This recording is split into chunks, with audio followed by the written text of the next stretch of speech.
Saksikan segmen khusus Money Talk bersama saya Sinta Zahara. Pemirsa, perekonomian dan pasar keuangan dunia tengah menantikan momen penting, yaitu berakhirnya era suku bunga tinggi. Lalu seperti apa arah perekonomian setelah berakhirnya era suku bunga tinggi, dan bagaimana pula peran dari regulator, khususnya di negara berkembang untuk mendorong perekonomian?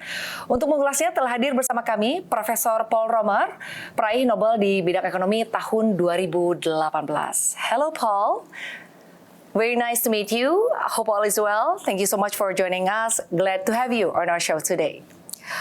Okay, Paul, the global financial market is currently waiting for a very important moment, and that is the Fed rate cut, which is expected to be done in their several next meeting in the rest of this year. Regarding several economics indicator in the U.S., how do you see the potential of the Fed rate cut in this September meeting, and how do you see the potential of the other countries, including Indonesia, could also start to cut the rate this year? So the Fed should cut at the next meeting. They should have cut at the last meeting, because the decision rule should be that when inflation is coming down, you start to make cuts in anticipation of hitting your target. You don't wait until you're crashing through your target to start making the cuts. So I thought the evidence was very clear that the Fed should have cut before. I think they misread a seasonal pattern and didn't see the signs that I thought they should have seen, that inflation was coming down. But as we say, better late than never. So it's better that they make the cut now late. Now, for other countries, the decision rule there has to be guided, at least in part, on by the local behavior of prices. What we saw in the United States is that if you do a 12-month comparison, this month to the previous month, every month the inflation was coming down. So there's room to start cutting. If you're in a country where inflation hasn't been coming down, you may want to delay the rate cuts. But some countries that have already had inflation come down have been hesitating about rate cuts because they're worried about capital flows if they're not matching the interest rates in Washington. So I think some countries will finally feel they have the freedom to take actions that they should have taken a while ago because inflation has come down. Okay, so how do you see the global economic prospect after the high interest rate era?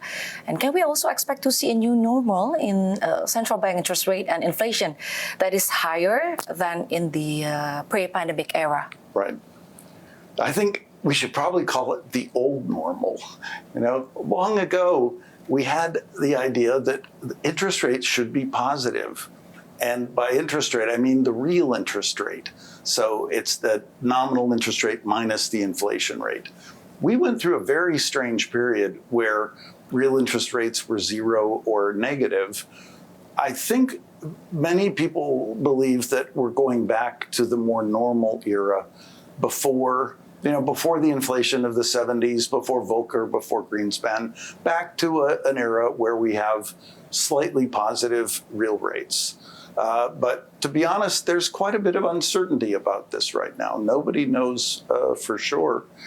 And I think the way to proceed is to pay attention to the data. And when the data are showing you that inflation's coming down, down, down, then your interest rates are too high. Okay, so I'm aware that you are invited to Indonesia by the Indonesia Deposit Insurance Corporation, or LPS. LPS is the Deposit Insurer and Banking Resolution Authority in Indonesia, and it is one of the financial regulator in Indonesia. What do you think the role of the regulator in accelerating economic growth of for a country, especially for Indonesia? Yeah. So I say this a little bit facetiously, but I think it's actually true. The financial sector has done more harm to people on Earth than nuclear power has ever done. So why do we regulate nuclear power so carefully and not regulate the financial sector more carefully?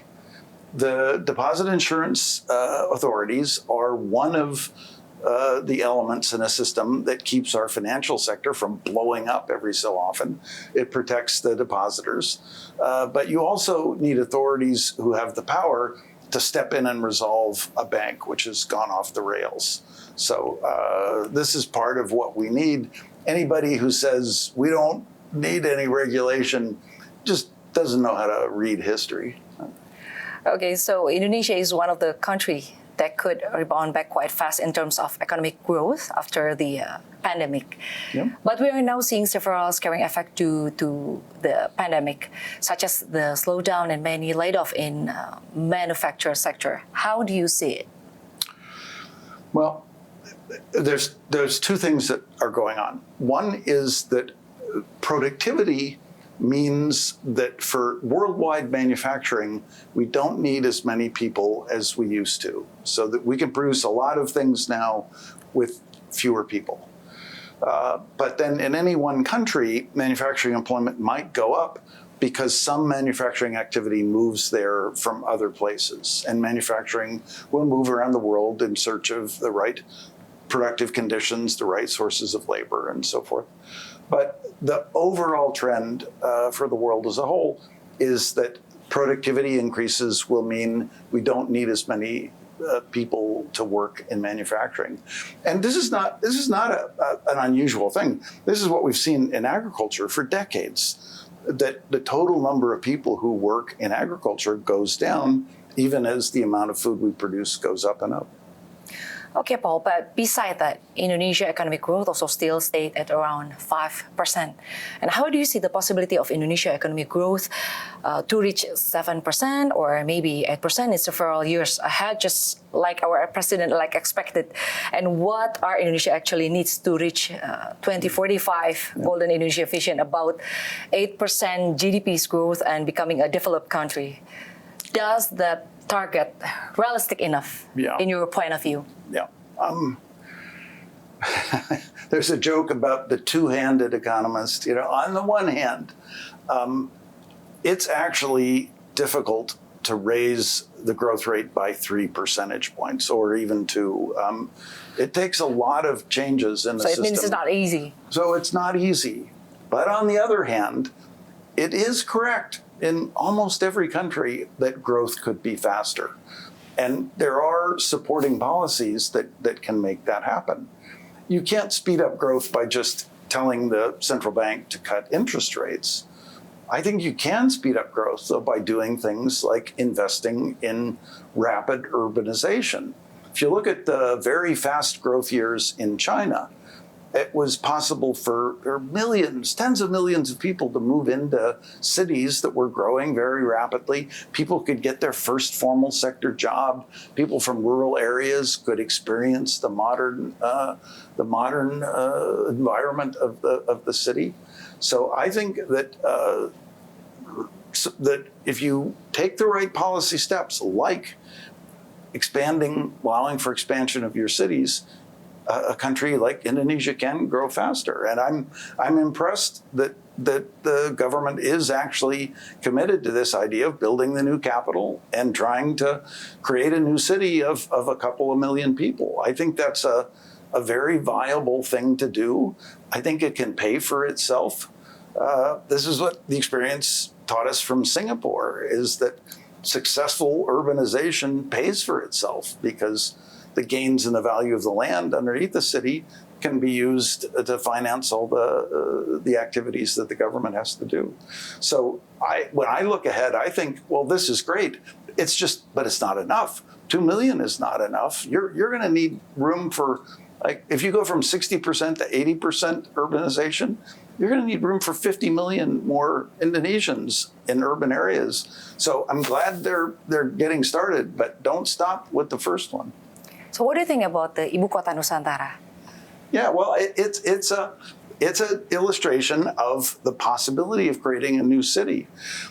Some governments have made a mistake in the past because they just think of it as the place for the government.